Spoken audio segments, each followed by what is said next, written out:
गरीब बहू का पूरा परिवार बना नौकर। ये कहानी है संध्या की, जो करीमपुर गांव में एक कच्चे मिट्टी के घर में अपने परिवार के साथ रहती थी, जिसमें उसकी माँ गंगा, पिता हरिहर और छोटी बहन रानी रहा करती थी। कुछ साल पहले तक संध्या का पिता हरिहर ट्रेन में घूम घूम कर चने समोसे बेचा करता था, मगर एक दिन उसके इस जोखिम भरे रोजगार ने हरिहर से उसका एक पाँव छीन लिया, जिस कारण वह घर बैठने को मजबूर हो गया। कुछ दिनों तक तो गंगा ने घर की जिम्मेदारी उठा ली, मगर पति के अपाहिजपन की कुड़हन ने उसे भी बीमारी के बिस्तर पर पटक दिया। ऐसे में संध्या को कच्ची उम्र में ही सयाना होना पड़ा। संध्या दीदी, खाना बनाने को एक भी दाना नहीं है। तू चिंता मत कर रानी, मैं बाजार जा रही हूँ, शाम को राशन लेकर जल्दी घर आ जाऊंगी। ये बोलकर संध्या घर से निकलकर चलने लगी। तभी उसकी नजर गांव के पोखर पर पड़ी, जहां हरे हरे साग उगे थे। संध्या सारे साग तोड़कर उन्हें बेचने के लिए बाजार में पहुंच गई। साग ले लो साग, हरे हरे साग, आओ आओ साग ले लो। संध्या घंटों तक चिल्लाती रही, मगर कोई भी उस गरीब के साग नहीं खरीदता। तभी एक ग्राहक उसके पास आया। उसका नाम मोहित था। साहब जी, साग ले लीजिए, सुबह से बैठी हूँ, अब तक बोनी भी नहीं हुई। अगर आप ये साग खरीद लेंगे तो एक गरीब के घर का चूल्हा जल जाएगा। ठीक है, आप ये सारे साग तौल दीजिए और ये पैसे रख लीजिए। अब आपके परिवार को भूखा नहीं रहना पड़ेगा। ऐसा कहकर मोहित ने संध्या को साग के बदले 500 रुपए पकड़ा दिए। ऐसे ही दिन बीतते गए। अब मोहित हर दिन संध्या से साग सब्जी खरीदने आता और भलाई भरी बातें किया करता। सीधी साधी संध्या मोहित की मीठी मीठी बातों में फंसती चली गई। और एक दिन मोहित संध्या के घर आया और उसके गरीब पिता के सामने संध्या से शादी की बात रखी। माँ जी, बाबूजी, मैं संध्या से शादी करना चाहता हूँ। मगर बेटा, तुम तो बड़े घर के बेटे हो और हम इतने गरीब, हमारे पास तुम्हें देने को कुछ भी नहीं है। आप परेशान मत होइए, मुझे संध्या के सिवा कुछ भी नहीं चाहिए। ये सुनकर हरिहर ने शादी के लिए हाँ कर दी। तभी संध्या बोल पड़ी, मोहित, मैं ये शादी नहीं कर सकती, क्योंकि मेरे घर की जिम्मेदारी मुझ पर है। मेरे बाद मेरे परिवार को कौन देखेगा? संध्या, तो फिर माँ जी, बाबूजी और रानी को भी मेरे घर ले चलो, हम साथ में रहेंगे। इसके बाद मोहित ने संध्या से एक मंदिर में शादी करके उसे और उसके गरीब परिवार को अपने घर ले आया। माँ, ये संध्या है, मेरी पत्नी। आज से ये और इसके परिवार वाले हमारे साथ रहेंगे। अरे तो तू इतना घबरा क्यों रहा है? तेरी खुशी में ही मेरी खुशी है। इन शब्दों के साथ शीला ने अपनी बहू के गरीब परिवार वालों को देखकर झूठी मुस्कान दे दी और उन्हें कमरे में भेजकर मोहित पर पिनक पड़ी। मोहित, क्या है ये सब? ओफो माँ, अपना बीपी मत बढ़ाओ। दरअसल मैं संध्या की सुंदरता की तरफ खींचा चला गया और जब मैं उसके घर गया तो मेरी नजर उसकी छोटी बहन रानी पर गड़ गई। बस उसे अपने पास रखने के लिए मुझे इसके गरीब परिवार वालों को भी यहाँ लाना पड़ा। दरअसल इंसानियत की बातें करने वाला मोहित का मन बुरे नियत से भरा था, जो आज किसी लड़की तो कल किसी लड़की पर घूमती रहती थी। और उस बार एक गरीब की बेटी और उसका परिवार इन माँ बेटे के बिछाए जाल में फंस चुका था। अगले दिन सुबह सुबह शीला ने अपने घर के नौकरों को काम से निकाल दिया और संध्या के गरीब परिवार वालों पर जुल्म ढाना शुरू कर दिया। चलो जल्दी से काम पर लग जाओ। सुन बुढ़िया, जा रसोई में गंदे बर्तन पड़े हैं, उन्हें धो। और तू मेरी गरीब बहू, जा जाकर मेरे लिए गर्मा गर्म खाना बना। और तू रानी, मेरे पैर दबा। अरे अरे समधी जी, आप कहाँ चल दिए? वो झाड़ू उठाओ और जाकर लॉन साफ करो।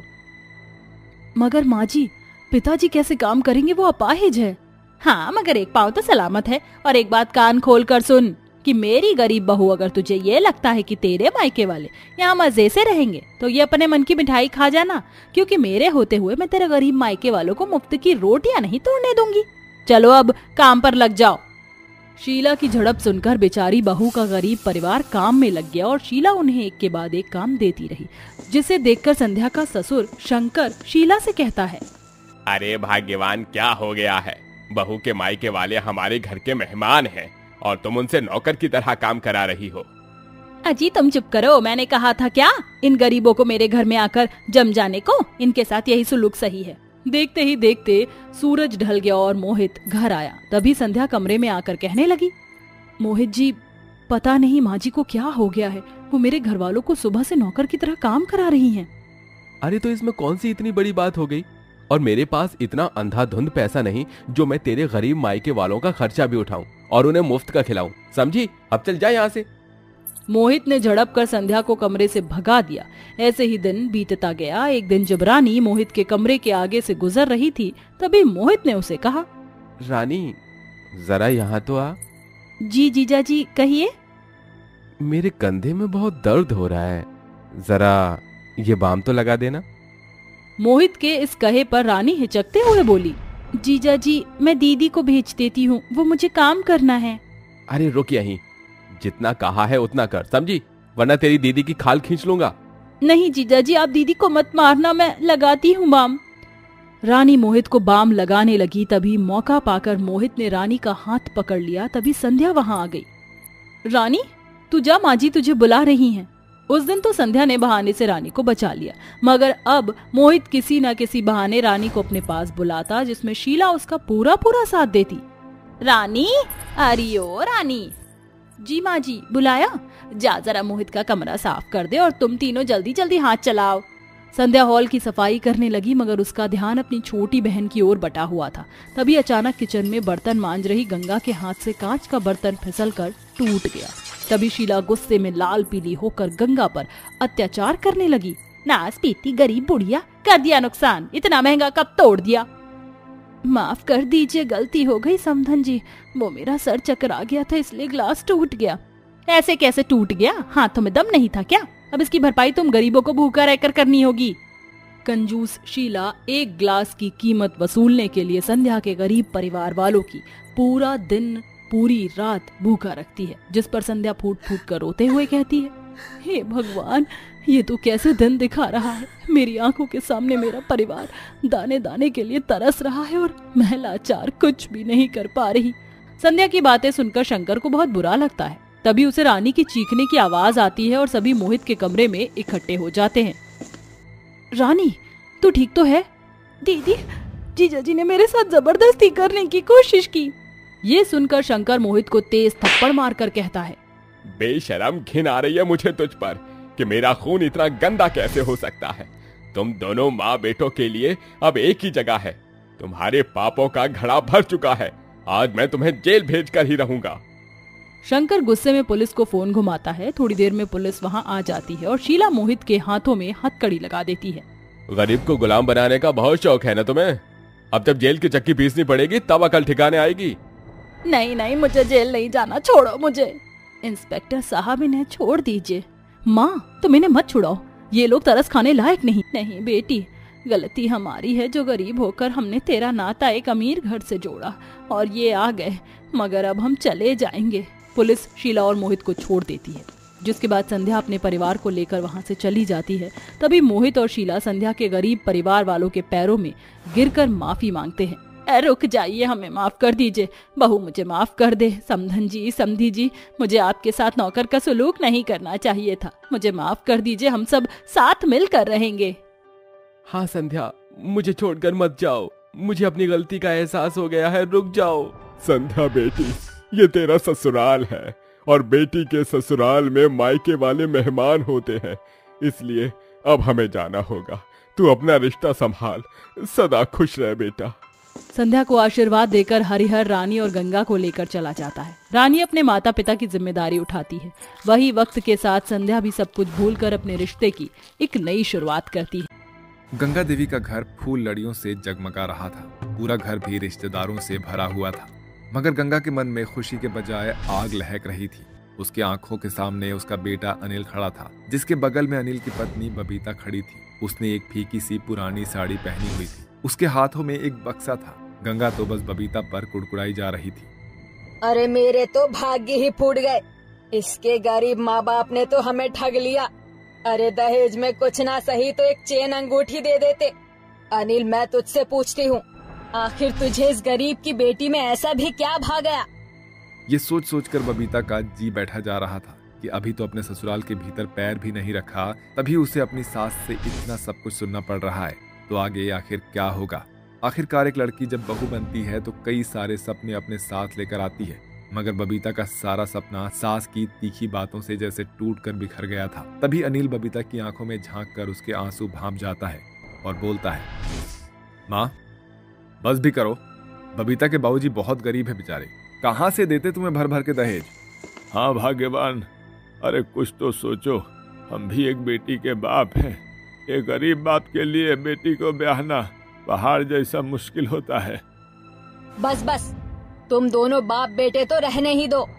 अरे इतना बड़ा घर बार है हमारा, किसी अमीर की बेटी ब्याही होती तो मुंह मांगा दहेज मिलता। लाखों का है मेरा अनिल। इसके बाद बबीता अनिल के साथ कमरे में आ जाती है और उसके मन का दुख आंखों से झरझर बहने लगता है। अरे बबीता तुम रो क्यों रही हो यार? अजी आपने सुना नहीं, माँ जी ने मेरे माँ बाबूजी को कितना कुछ कहा। एक गरीब बाप अपनी बेटी को बरसों पाल पोस कर उसे बड़ा करके किसी दूसरे के घर के लिए देता है, इससे बड़ा दहेज और क्या होगा। मैं तुम्हारा दुख समझ सकता हूँ बबीता, अब ज्यादा मत सोचो, ठीक है, सो जाओ। ये कहकर अनिल सो गया, मगर बबीता मन ही मन चिंता में घुलती जा रही थी। तभी सुबह के 4 बजते ही बबीता की सास जोर जोर से दरवाजा पीटने लगती है, जिसकी वजह से डर के मारे बबीता की नींद टूट जाती है। इतनी सुबह कौन हो सकता है? बबीता दरवाजा खोलती है तो सामने अपनी सास को देखकर कहती है, अरे माँ जी, आप इतने सुबह सुबह यहाँ? अरे आज ससुराल में तेरा पहला दिन है, चल जल्दी से नीचे आ जा। पूरा घर फैला हुआ है और किचन भी कढ़ाई हांडी से भरा हुआ है, उसे भी तुझे ही धोना है, समझी? बबीता की आंखों पर नींद नाच रही थी, मगर ससुराल के पहले दिन सास के कहे काम को मना करने का सवाल ही नहीं उठता था। इसलिए बबीता सुबह 4 बजे से ही सफाई में जुट गई। तभी उसकी सास की ननद निर्मला वहां आकर कहती है, अरे नहीं बहू, तू इतनी सुबह सुबह ही घर के झाड़ बहार में क्यों लग गई है? मैंने कहा है इसलिए निर्मला दीदी, आज इसका ससुराल में पहला दिन है। आप जानती नहीं है, ये गरीब घर की आई लड़कियां बहुत चालाक होती है, काम से भागती है।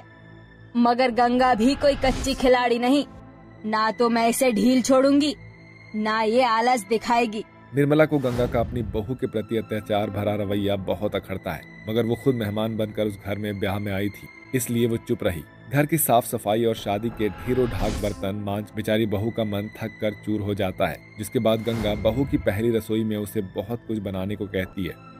सुन मेरी गरीब बहू, आज ससुराल में तेरी पहली रसोई है, इसलिए छोले पूरी पुलाव बना देना। तेरे ससुर जी पूरी नहीं खाते, इसीलिए उनके लिए सादे फुलके सेक देना। और हाँ, मेरी मनोरमा जिज्जी के लिए कड़ी चावल बना देना। बाकी मीठे में हलवा तो तुझे बनाना ही है। चलिए भाभी, मैं खाना बनाने में आपका हाथ बटा देती हूँ। अरे तू क्यों उसकी मदद करेगी, उसके हाथ टूट थोड़ी गए हैं। मेरी प्यारी ननद, तुम चिंता मत करो, मैं सारा खाना बना लूंगी, तुम बाहर जाओ। इसके बाद जहां ससुराल और घर में आए मेहमान एसी की ठंडी हवा में मजे से खाने की मेज पर बैठकर बातें कर रहे थे, वहीं गरीब बहू को अकेले ही भरी गर्मी में खाना बनाना पड़ रहा था। जिसके बाद बबीता अपनी पहली रसोई में बनाया हुआ सारा खाना ससुराल वालों के सामने परोसती है, जिसे खाकर सभी बहू की वाहवाही करते हैं। अरे वाह नई बहू, क्या स्वादिष्ट कड़ी बनाई है तूने, खाकर दिल खुश हो गया। हाँ बहू, ये छोले पूरी भी बड़े ही लाजवाब बने हैं। बुआ मौसी, सबसे स्वादिष्ट हलवा बना है, एक बार चख कर देखो, मुंह में जाते ही स्वाद घुल जा रहा है। अरे ये लो बबीता बहू, मेरी तरफ से तेरा शगुन। हाँ बहू, ये ले, तेरे लिए बरेली से सोने की बालियां बनवा कर लाई हूँ। मनोरमा पहली रसोई की रस्म में शगुन में बबीता को सोने की बालियां देती है, तो निर्मला चांदी की चूड़ियां। वहीं हरी अपनी बहू को पैसे की गुड्डी देता है, जिसे देखकर लालची गंगा मन ही मन गुस्से से लहक उठती है और कहती है, अरे अरे बस भी कीजिए आप सभी, इस गरीब की बेटी को इतना मान देंगे तो इसका मन बढ़ जाएगा। अपनी सास के तीखे ताने सुनकर बबीता की आंखें नम हो जाती है। इस तरह गंगा बेचारी गरीब बहू के साथ ससुराल के पहले दिन में बहुत सारी मुश्किलें खड़ी करती है और उसे सारा दिन नौकर की तरह अपने इशारों पर नचाती रहती है, जिससे घर आए मेहमान बोलने पर मजबूर हो जाते हैं। अरे गंगा भाभी, आप ये सुबह से बेचारी बहू को कामों में उलझाए हुए हैं। अरे वो भी तो किसी की बेटी है, बेटी थी, मगर अब वो इस घर की बहू है और बहू ससुराल में काम करने के लिए ही आती है। अपनी माँ की सोच पर नेहा उसे बोलती है, माँ फिर तो कल को जब मैं किसी की बहू बनूंगी तो क्या मेरी सास भी मेरे साथ ऐसा ही करेगी? ये सुनकर गंगा की आंखों पर अपनी बेटी की बहू की छवि छिटक पड़ती है और ये सोचकर उसका मन भर आता है और उसकी आंखों पर अपनी बहू के साथ ससुराल के पहले दिन में की गई बातें उभर आती है, जिससे गंगा को अपनी गलती का पछतावा हो जाता है। हे भगवान, ये मैंने गुस्से में अपनी नई बहू के साथ क्या कर दिया।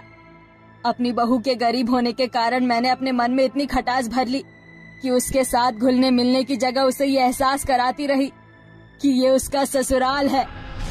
अभी भी कुछ नहीं बिगड़ा है गंगा, जा बस नजर भरकर उसे बेटी के जैसे देख लेना, वो सब भुला देगी। इसके बाद गंगा अपनी बहू के मायके में फोन करके उसकी पसंद का खाना पूछती है और बबीता के लिए अपने हाथों से खोए की खीर बनाकर उसके कमरे में ले आती है। माँ जी, आप यहाँ? कोई काम था तो मुझे बुला लिया होता। सुबह से तो काम ही कर रही है बहू। देख, तेरी सास ने तेरे लिए खीर बनाई है, थोड़ा सा खा ले। अपनी सास के हाथों से खीर खाकर बबीता को अपनी माँ की याद आ जाती है। तभी गंगा कहती है, बबीता बहू, मुझे माफ कर देना। आज ससुराल में तेरा पहला दिन था और मैंने तेरे इस दिन को पहाड़ जितना मुश्किल कर दिया। तुझे गरीब की बेटी कह कहकर कोसती रही, पर जब बात अपनी बेटी पर आई तब मुझे तकलीफ का एहसास हुआ। पैसे के लालच में मैं इतनी अंधी हो गई थी कि तुझे बुरा भला कहती रही, मगर अब ये तेरी सास तुझसे वादा करती है कि इस ससुराल में आने वाला हर दिन खुशियों से भरा होगा। इस तरह गरीब बहू का ससुराल में पहला दिन खट्टे मीठे एहसास से भरा हुआ बीतता है और आखिर में अपनी सास के इस कहे पर गरीब बहू के बुझे मन की आस जग उठती है और बबीता का हर दिन हंसते खेलते हुए बीतने लगता है।